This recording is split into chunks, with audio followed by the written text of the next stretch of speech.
Hi, friends. AI is super cool, but sorry, it's not perfect. And we're still learning about some of the problems and dangers it can have. That's why it's so important to explore AI with a parent, teacher, or guardian to keep things safe. AI is amazing, but your safety always comes first. Ready to dive in together? Let's go.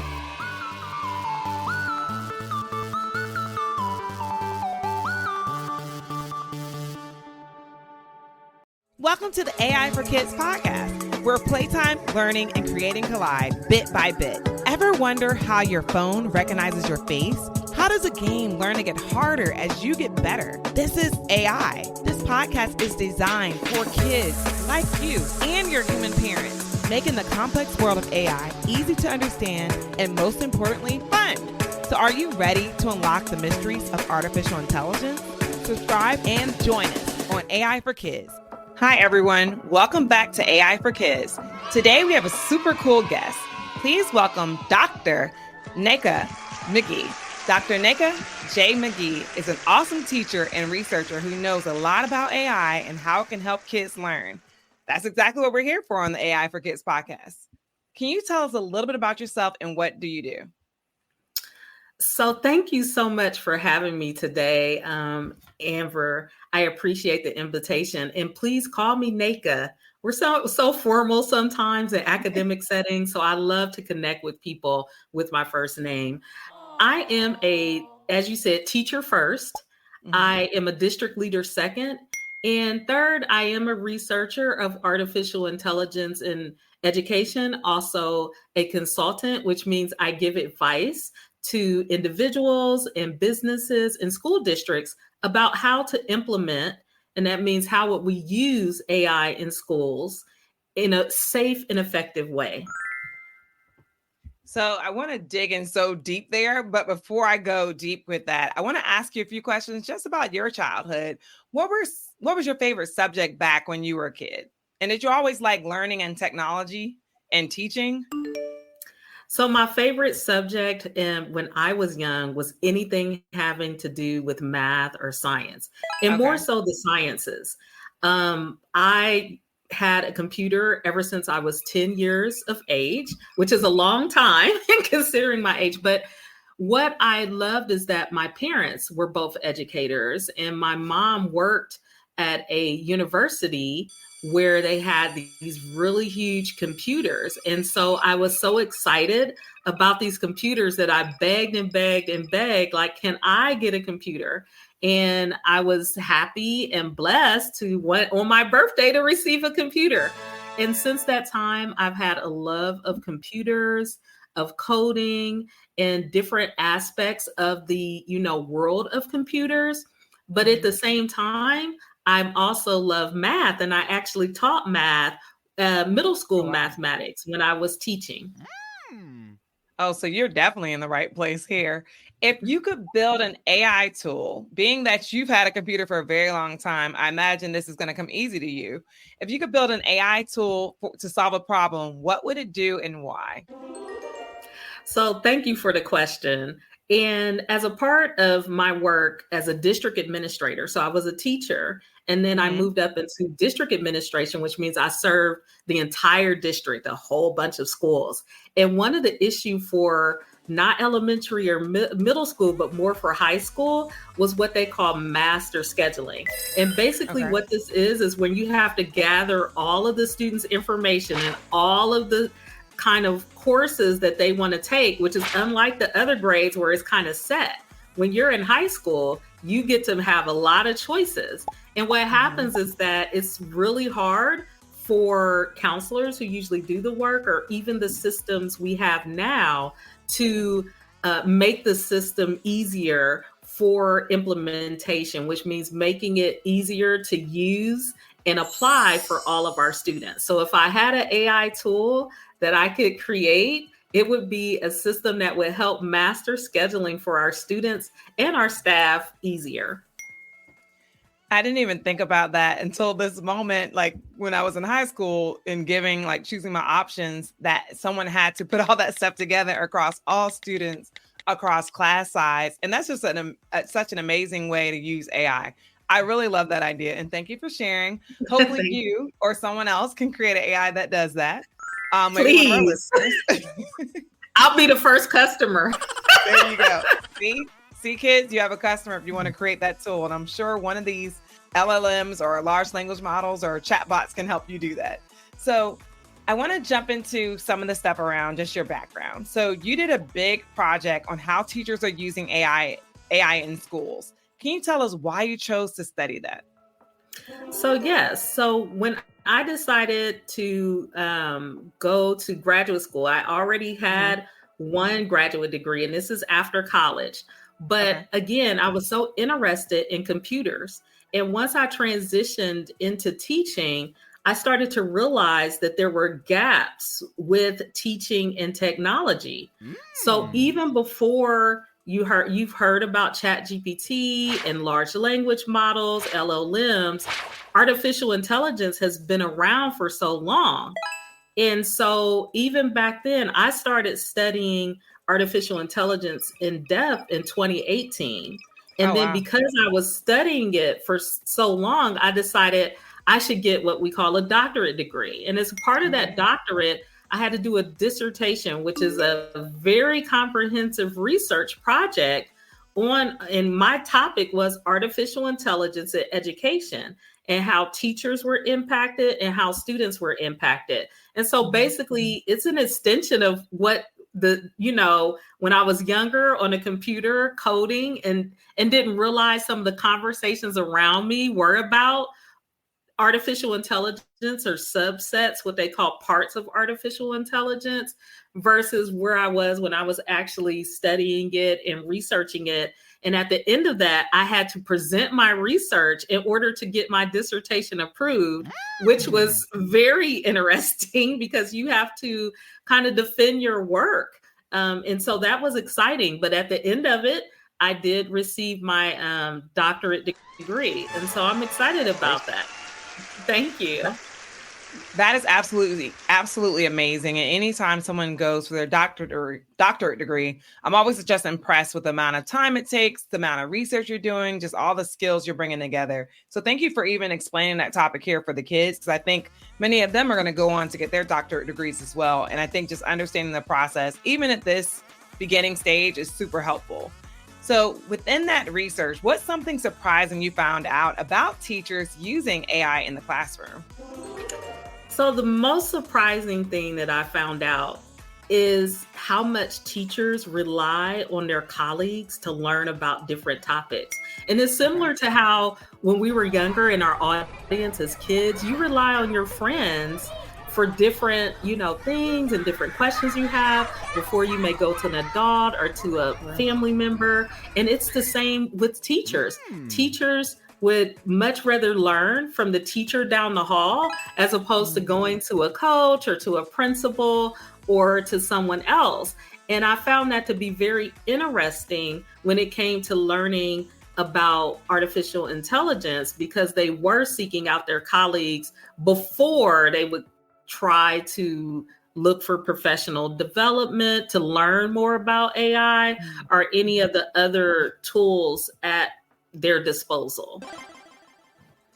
That's so interesting, but it definitely makes sense the way you just broke it down. Like you said, kids go to their friends first. We all go to our friends first before we Google. There are times where even like post internet, where we have all the information at our fingertips, we still go to another human first to figure out how to access it. So that makes complete sense.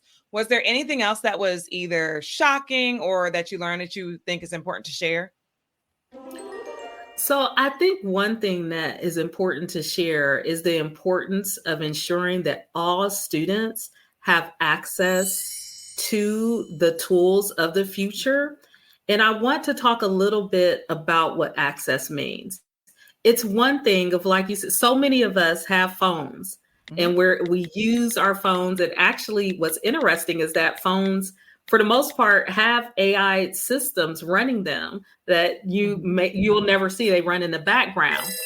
But so that's one type of access. But what's important is that if we're looking for information or we're working on a project or working on something with our friends, and we enter something into an AI-powered tool or resource, and the information that is provided to us does not reflect who we are, our experiences, or how we deal with our daily lives, then we have not, in my view, provided access.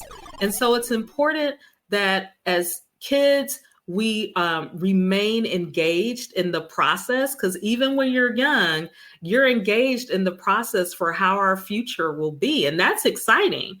And for adults to be mindful of the information that is provided by artificial intelligence systems to ensure that it does reflect, what the world looks like at a global scale, because that's so important for our students. Yeah, I think that's just a great point. And the way you frame that around, if it doesn't basically get in line with who you are as a person, that means you can't access it in a way that someone else who it may align with the way they live and how they interact with life. So that's just a really good example. Why is it so important for kids to learn about AI just at this stage in their lives? Well, I believe that AI is, not only has it been our past, like I said, AI has been in use in education. And I like to say this, since the 1900s.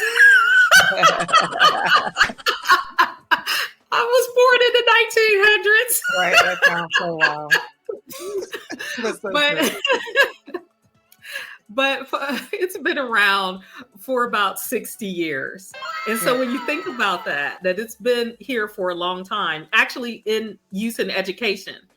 And so it's not something new, but the applications of AI and how it's used in society is new. And so students need to be aware not only how it's used in your in your phones, perhaps, or maybe if you have a smart TV or any of those ways that it's used outside of education, and then how it's used inside. And it doesn't matter. So I'll give you a quick example, because I feel this is so interesting, because someone asked me, a younger individual that was in high school, well, I want to be a hairdresser. And they were in a program, a career and technical, what we call CTE program. So I don't see how, as a cosmetologist, I don't see how this is going to impact me. And I was like, I just came from an airport where they have an AI system that will now do your nails. And then they have robots now, that will sit down and actually do the eyelashes. Well, they do the eyelash extensions. And the eyes widen. And I said, but this doesn't mean it's going to take your place. What it does mean is that you, as a cosmetology student, need to be aware of the systems that you may use to benefit your clients. And so that's what I want for kids today. It's like, don't think of it as just, I don't want to be a computer scientist, right? You can hear a student in their head. I don't want to do a whole bunch of computer science, but it's not just the aspects of being in front of a computer all day. It's something as simple as getting your nails done or getting your, eyelashes done, or even at that level, it's really going to impact. Or, for medical, if a student is interested in going into the medical field, how are you using AI to predict or to support how to help your client, excuse me, as a physician, if you decide to be that, how will you help your patients heal? AI is going to be a large part of that. And so as we continue to look at how it's going to impact our lives as students, there's no time like the present to become aware of the systems and how they work within our society. That's such a good point. And I'm thankful that you are bringing up other uses of AI, because I don't want kids to think about this is just for folks who are computer scientists or who want to learn coding and things like that. It's more than that. Like, AI is going to be a part, and is already a part of all of our lives, unless we're living in the middle of nowhere and don't have access to any technology. It's going to be a part of all of our lives. So just understanding your part in it. I know I went to a school, had a similar situation where I was asking kids about sports, I asked a general question. It was like, what fields or careers do you believe will not be touched by technology or AI? And someone brought up sports, and we were able to break that down to explain Like, no, that's like one of the biggest areas where AI and things like that are being used, whether it's for playback of videos or thinking about how math is used and just becoming a better athlete. There's so many ways to think about these tools, and it goes beyond the person who's building them, but also how do you use them in your career and your everyday life. So I really appreciate you for calling that out. So do you want to play a quick game? Okay. I don't know how good. I'm horrible at games, but try me out. Okay, cool. So I'm going to ask you some fun questions about AI or technology, and you have to try to answer as quickly as you can. Okay. The kids at home will also play wherever you are. Also get ready to answer the question as well. So I'm going to start with hopefully a softball, but this one also has a little color around it. So I may have to explain the answer, but quickest answer when I say it. Which company created the first AI assistant?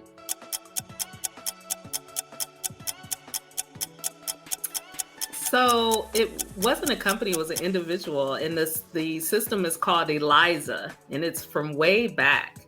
And this was the initial ELIZA was a system that would try to attempt to have natural conversations with individuals. But of course, now they have more comprehensive systems. Did I get it right?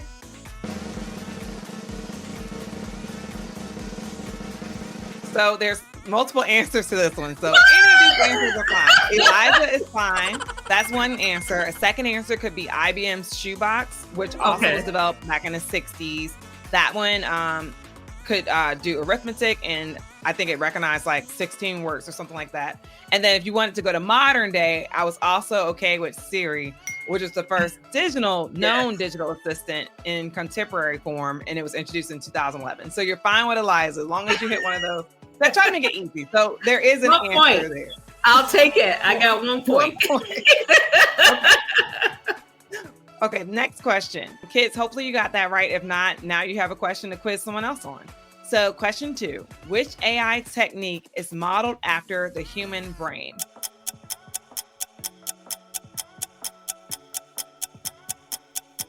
Well, it's not natural language processing, but I guess it does start with an N. Huh. You know the answer. I do. I'm sure I do, but the only things I'm thinking of is like, I mean, a subset of AI, I'm thinking machine learning, neural networks.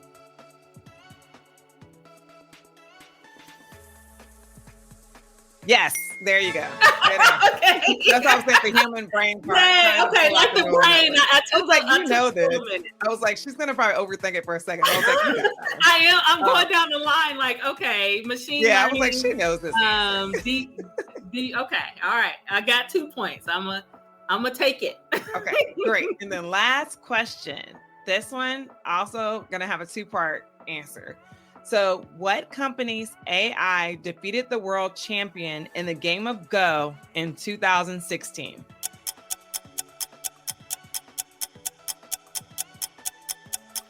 It should be IBM Watson.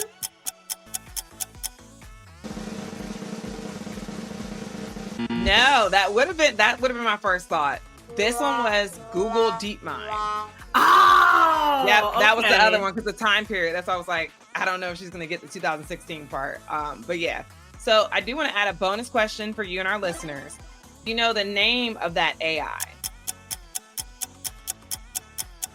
I don't. But was Go, so just because I am overthinking, but Go was a really complicated game, right? That had so many, it's very complicated, and it originates from an Asian country. Am I correct about that? Exactly right. I'm thinking through it, but my mind is drawing a blank. And it was the first AI to do it. I'm drawing a blank. I hate to say it. My brain is still in Watson. No problem. So, and then for the listeners, the first person that works with your parents to send us a text through our podcast channel, you're going to win a gift card, a $25 gift card for this. So I'm not going to say the answer on air, but I will share with you when we get off the Okay. Kids, hopefully you enjoyed that segment. Again, if you want to figure out the bonus, be the first person to text us through the podcast and you'll win a gift card. So you're part of some really cool groups that work on AI in education. Can you tell us about one of them and what they do? So, and this I think is a great opportunity to recognize different organizations who are in the work and that I would recommend, because there's a lot of noise, and you'll see whether it's a kid or whether it's your siblings or whether it's your parents, there are legal guardians. There is a lot of information out there. So I'd like to have those core few resources that I would say these are kind of go-to resources. So the first one would be ISTE. And why I like ISTE is it's a nonprofit, but it provides, not only has it been doing courses for AI since 2018, but it also provides hands-on guides for all grade levels. And so when we're thinking about things such as safety, particularly for our younger students, they've already vetted and their resource, so you can trust these resources. Oh, great. Another company or organization that I would recommend would be Digital Promise. And the reason, what I like about Digital Promise and why I think it's important is that they are also a research-based organization. And because of that, a lot of the research that they are working on and the reports that they write, again, that there can be some trust attributed to, or that people can trust those resources based on the amount of research, based on the part it's a bipartisan, meaning they don't choose sides in terms of, political. What they do is try to work on the good for everyone, not only when it comes to artificial intelligence, but other types of technology. And the last organization that I'll mention is MIT Raise. They actually created the Day of AI a couple of years ago. And again, what I appreciate by organizations such as MIT Raise and the Day of AI, which was created to bring awareness around AI in education, is the importance of creating tools that are age appropriate, depending on if you're young, if you're just coming up as a kindergarten student, or if you're a middle school student, or if you're graduating. And so they've really researched the sources and the tools that they, have available for students and others to use. That's so great. I heard of the first one, not the second one. The third one I've heard of just because of Day of AI. So those are just great examples. And I'm looking forward to sharing those in the show notes for folks who want to dig deeper. Thank you. Let's shift to the idea of rules around AI. I believe there are rules about how AI can be used for kids who are under 13. And I'm sure kids who are listening who may be under 13 are wondering, what are those rules, or how can they know when to use these tools, or what are the rules allowing them to use these tools or preventing them? What's out there right now? So there are definitely rules. And I know that, kids, if you try to go onto a site, a lot of times they'll have a question like, are you 13 years of age or older? And there's a reason why that question is there. And it's because of what is called the Children's Online Privacy Protection Act, which is also called COPPA.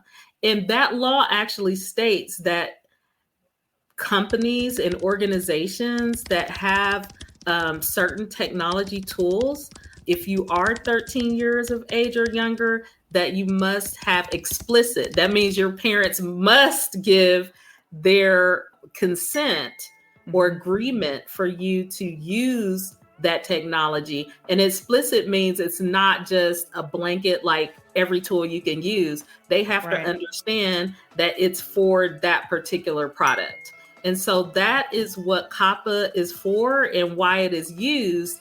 And really, it does help support, appropriateness. There are some tools that are just not appropriate based on the age level of the student. And that is another kind of regulation that's federal that kids may need to know about, is called FERPA. And they'll hear a lot more about FERPA because it applies to many more years of a student's education versus COPPA, which is only until the age of 13 or younger. And COPPA is the Family Educational Rights and Privacy Act. And why this is important is because as kids, we're interacting with some type of program, and it's asking us for our name, and it's asking us what city we live in. Right. If it's asking us how old we are, that is what is called personally identifiable information. And under FERPA, that information, when it's dealing with educational settings, is protected, because we don't want kids' information out there so that people who do not have the kids' best interest in mind use that information in basically bad ways. And so those are two very important regulations that students, I think, and kids need to be aware of. How else can kids stay safe on top of these regulations when using AI tools or learning about these new technologies? I'm always going to say first, as kids, when you're at a home setting, I know it's hard, but get your parents' permission. Yes. Make sure they're aware. And what's important about getting permission and why it's important is because that's a tool. You can help your parents learn about, a tool that you're using. I know I've needed help from my younger, hey, help me out. And so that's one important way. The other thing is, of course, being realistic. There may be times when you're encountering, some type of program, you're online or there's some app. The first thing is not to provide information where someone can identify you. So whether it's your name, whether it's your age, and I want to be very clear here, even your image and your face right now can be used in artificial intelligence systems. Some years ago, a Facebook game or app where you would take a picture of your face and then it would kind of age you or glow you up. And basically what happened, and glow up means make you look better, but basically it was a tool that was collecting people's faces and using that for another reason. When we say personally identifiable, it doesn't just mean something that you can write. It also means your facial image and also physical descriptors of who you are. So if they said, oh, well, it's a lady with a blue shirt on that wears glasses, and I'm the only one in the building, well, you identified me. What I would say is the most important thing that kids can do is when they encounter situations where a parent isn't involved or an adult isn't involved and they're, introduced to an app and it's just there, is first you can turn it off. You can't turn away, which is the safest thing. First step. But please do not enter in any information that can identify you and who you are and who your family is and those who you care about. That's so many great points, because sometimes, we have to be realistic. Kids are going to encounter these things some way in some shape. So to give them that really solid information that, hey, kids, don't put anything in here that can identify your likeness, descriptions about yourself, your age, where you live. Like, I've seen kids even outside of apps accidentally tell people where they live because they're just talking to a stranger and sharing too much information. So I almost say apply the same things here that you would to anything else in life. Would you tell this to a stranger? Not the example where I just shared a kid actually telling a stranger, but you shouldn't tell a stranger certain things. And these apps are created by strangers, so you shouldn't also share that information with them. I think that's just a really good point to make it pretty easy. Don't share any information. Don't record your voice in it. Don't do any of that stuff, because all that stuff can identify you. And we want you all to remain safe when learning about these tools, above all and anything else. Definitely. So, Nneka, we're going to do something fun to learn a little bit more about you. It's called Two Truths and a Dream. You're going to tell us 2 true facts about your life or dream or something related to your job. And then you're going to tell us 1 dream that you had while you were a kid.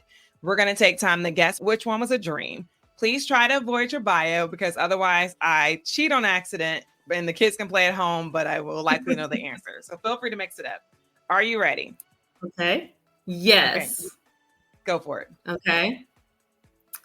Run a half marathon. Okay. Sing opera. Okay. And cook a 5-course meal without anyone getting sick. There we go. You're funny. One was, you threw me off. One was run a half marathon. 2 was sing opera. 3 was cook a 5-course meal without getting anyone sick. So kids at home, you have to figure out which one of these are facts and which one's a dream. So run a half marathon. You didn't say marathon, so I actually believe half because I'm not trying to do a marathon. But most people try to do a half, and that's actually something that folks can achieve. So let me leave that one on the table for right now. 2, sing opera. I don't know. I'm trying to think of the things we've learned about you. If singing opera would be something you've done. I'm going to pause on that one too. I'll come back to that one as well. And then 3rd, cook a 5-course meal without people getting sick. You added the caveat, so I'm going to say that's a fact just because of the caveat you added at the end. I could be wrong, but I'm going to leave that one there. I'm going to guess the one that is a dream is sing opera. So you are correct that I have run a half marathon. I've run several. I wish I had not stopped. It was exciting. Well, I ran track and I was very slow in high school, but I didn't run for a long time until there were nonprofit organizations where you could run to help raise funds. And so from that, I did a series of half marathons. And so that was exciting. I actually do sing and did sing opera. That is beautiful. I'm so mad at myself. I think the qualifier I used to remove, I should have used it to say it was the dream. But no, that's so cool. You sing opera. That is beautiful. I have one friend that sings opera, and that is just such a rare talent. I did not pick up anything in your background where I would have been able to guess that one. So. And of course, yes, my dream, I don't have that cooking gene. I don't know what it is, but I have dreams. Like I watch the cooking shows and I'm like, I really wish I could do that. If only, like even the kids, you see like the Chop for Kids and the kids baking all stars. And I'm like, these kids can run tables around me. So yes, you can burn water, kids. You can burn water, kids. Take it from me. Yes, you can. And I will +1 that 100%. I always wanted to sing. I cannot sing. I also can't cook, but I don't want to cook. So we have some things in common there. But if I could sing, that's what I would be doing with my life, I'm pretty sure. So that's probably why I can't. So I can do something else. But before we go, do you have any other advice or any tips you want to leave with kids who want to learn more about AI and how they can use it safely or responsibly? But anything to share, feel free to leave it here. Oh, yeah. I think just, again, in wanting to learn about AI, and I know it's hard because we're kids, but a great place to start is with parents, legal guardians, teachers, school, just because those are conduits. And what I mean by conduits are pathways to getting the safest and most responsible information about artificial intelligence. Again, I'm going to recommend the organizations. If it was to start, it would be ISTE, kid-friendly language. There's another, and I'll provide this link as well, because again, and I love things that were done pre-2022. And there is a gentleman who did a series of videos for PBS around AI. And, you'll have this link. It's very kid-friendly. It'll be a great way for students to learn about AI in a safe and really accessible way. Thank you for that. I can't wait to add that to the show notes and to check it out myself. I'm a big fan of PBS and I didn't know about this. So really excited for you to send that over. Is there anything else you want to share with the listeners? First, that I just had a great time listening, and I'm always excited to talk with young people. You are the future. That's why I love education. My parents were educators. Like I said, they had 70 years of education in between their years of service. I have been an educator for 17 years. And just to have the opportunity to engage with young people and to support them as they shape their own futures is always exciting. I love that. That's an amazing way to end. Thank you so much for joining us today, Nneka. And thank you all for listening. And thank you to all of our listeners for tuning in. Don't forget to subscribe to AI for Kids and stay curious. Take care. Thank you for joining us as we explored the fascinating world of artificial intelligence. Don't keep this adventure to yourself. Download it, share it with your friends, and let everyone else in on the fun. Subscribe wherever you get your podcasts or on YouTube. See you next time on AI for Kids.